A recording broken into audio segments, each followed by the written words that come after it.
Yan mga sir, to may bisita ulit ako ngayon na Toyota Fortuner. Yan. Ang issue nito mga sir, flicker. Ah, minsan pag ginamit niya sa umaga, blackout daw, tapos mga ilang minuto, saka daw gagana yung buong panel gauge. Kakaumpisa pa lang nito mga sir.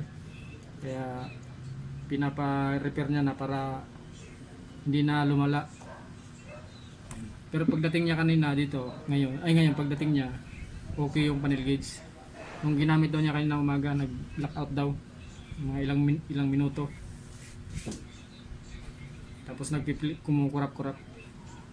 I-repair natin ito mga sir para hindi na lumala.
Yan, okay na to mga sir, ikabit ko na lang to sa unit para matesting kung mag-blackout pa rin, kasi pag malamig daw, pag nakapagpahinga, mag-blackout siya. Tapos observe na rin ng may-ari kasi pasumpong-sumpong yun, kasi bago pa lang kasi dito nangyari.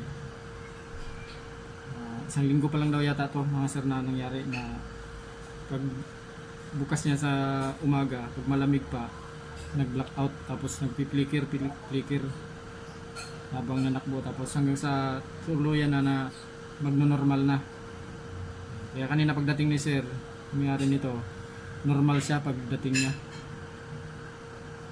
Salpak na natin yung mga sir para matesting na. Ano? Ayan, ito na mga sir yun, no? Yung panel gauge ng Toyota Fortuner. Yan, 2010 model. Ang issue nito mga sir, pag malamig yung malamig pa, nag-blackout tapos flicker. Yan ang napakabigat yung Yan, ginawa. okay na siya mga sir. Yan. Tapos observe na lang to ni sir bukas ng umaga, kasi malamig na malamig. Bukas ito mapaprove mga sir sa pinakamalamig talaga, yung umagang umaga. Yung unang bukas. Okay na siya mga sir. Toyota Fortuner, flicker issue, minsan nagba-blackout. Maraming salamat.